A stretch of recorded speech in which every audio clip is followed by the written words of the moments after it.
Good morning प्यारे बच्चों।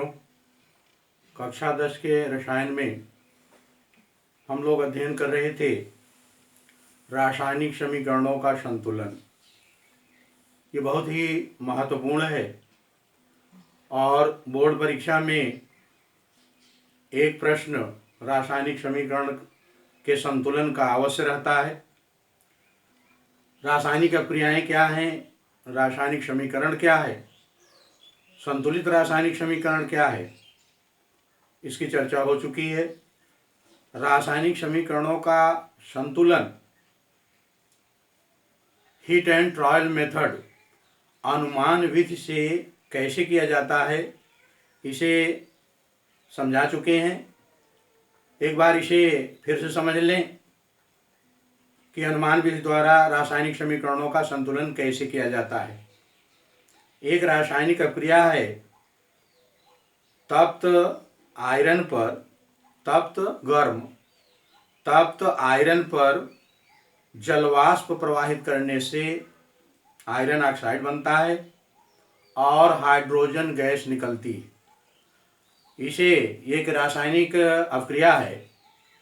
फिर से सुने, तप्त आयरन पर जलवाष्प प्रवाहित करने से आयरन ऑक्साइड बनता है और हाइड्रोजन गैस मुक्त होती है। इसका शब्द समीकरण हुआ आयरन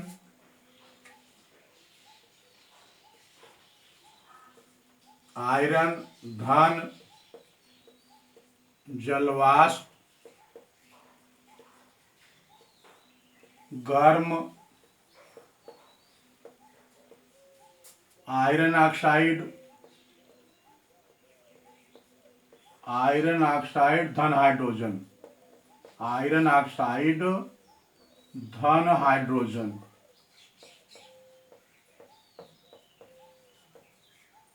प्यारे बच्चों, ये शब्द समीकरण है। आयरन पर जलवाष्प की क्रिया हुई, बना आयरन ऑक्साइड और हाइड्रोजन। इसे शब्द समीकरण कहते हैं। क्या कहेंगे? शब्द समीकरण। ये जो लिखा है ये शब्द समीकरण है।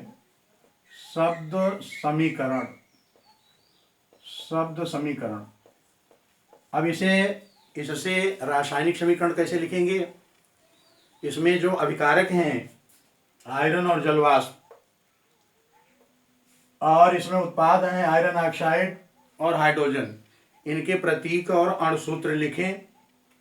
तो आयरन का प्रतीक होता है Fe, आयरन का प्रतीक है Fe, और जल का अणुसूत्र होता है H2O। गर्म करें तो बनेगा iron oxide Fe3O4, iron oxide और हाइड्रोजन H2। देख लीजिए, शब्द समीकरण में जो अभिकारक और उत्पाद हैं इनके प्रतीक और अणुसूत्र लिख दिए तो जो समीकरण प्राप्त हुआ ये ढांचा समीकरण है। स्केलेटन इक्वेशन, ढांचा समीकरण। और ये ढांचा समीकरण संतुलित नहीं है। इसे आप देख लीजिए, बाईं ओर Fe आयरन 1, दाईं ओर आयरन 3, बाईं ओर हाइड्रोजन 2, दाईं ओर हाइड्रोजन 2, बाईं ओर ऑक्सीजन 1 और दाईं ओर ऑक्सीजन 4। इसको संतुलित करना है तो सबसे पहले ढांचा समीकरण में अभिकारकों और उत्पादों के प्रतीकों या अणुसूत्रों को बॉक्स में बंद कर देंगे। बॉक्स में बंद करेंगे। एक बॉक्स में Fe धन, दूसरे बॉक्स में H2O,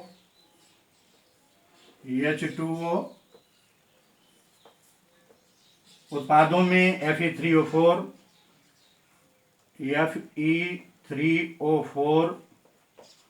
और हाइड्रोजन को बॉक्स में लिखे H2। तो ये बहुत आसान है। जो अभिकारक और उत्पाद थे ढांचा समीकरण में उनको बॉक्स में बंद कर दिए। अब दोनों पक्षों में विभिन्न तत्वों के परमाणुओं की संख्या बराबर करने के लिए बॉक्स के बाईं ओर उचित संख्या से गुणा करेंगे। तो देखिए आयरन बाईं ओर 1 है जबकि दाईं ओर 3 है, तो इधर 3 का गुणा कर देंगे।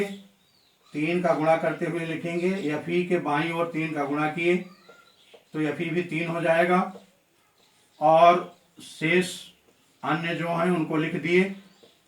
देखें आयरन के परमाणुओं की संख्या दोनों पक्षों में बराबर करने के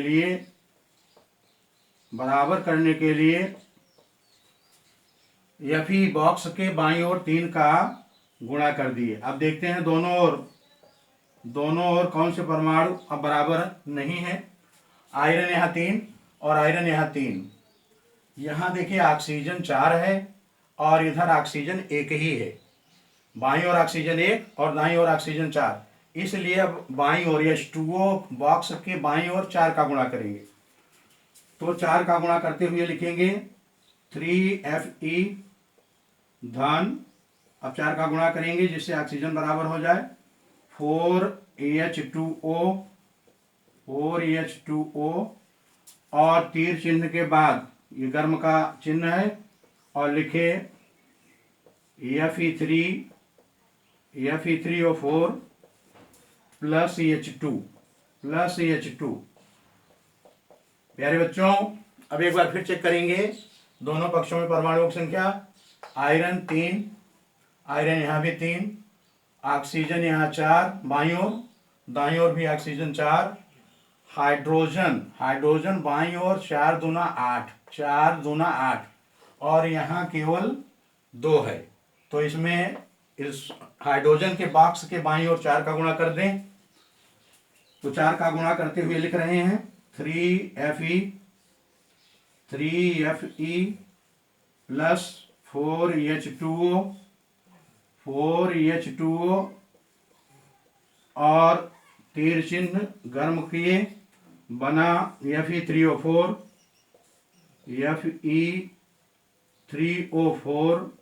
प्लस 4H2। अब एक बार फिर से चेक करते हैं कि दोनों पक्षों में विभिन्न तत्वों के परमाणुओं की संख्या बराबर है कि नहीं। बाईं ओर आयरन 3, दाईं ओर आयरन 3, बाईं ओर हाइड्रोजन 4 दूना 8, दाईं ओर हाइड्रोजन 4 दूना 8, बाईं ओर ऑक्सीजन 4 और दाईं ओर ऑक्सीजन 4। तो इस तरह दोनों पक्षों में परमाणुओं की संख्या, दोनों पक्षों में समीकरण के दोनों पक्षों में परमाणुओं की संख्या बराबर हो गई और इस तरह से प्राप्त हो गया, बराबर हो गई और इस तरह से प्राप्त हुआ संतुलित रासायनिक समीकरण। इस तरह से प्राप्त हो गया संतुलित रासायनिक समीकरण। देख लें इसका संतुलित रासायनिक समीकरण हुआ 3Fe plus 4H2O, Fe3O4 plus 4H2।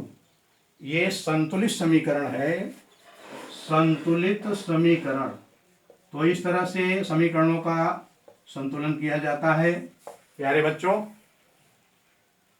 Iron पर जलवाष्प की क्रिया में जो अक्रिया बनी थी ढांचा समीकरण Fe plus H2O Fe3O4 plus H2, इसका संतुलित रासायनिक समीकरण है 3Fe plus 4H2O Fe3O4 plus 4H2। धन्यवाद। अगला समीकरण के गुण तथा दोष अगले वीडियो में चर्चा करेंगे। धन्यवाद।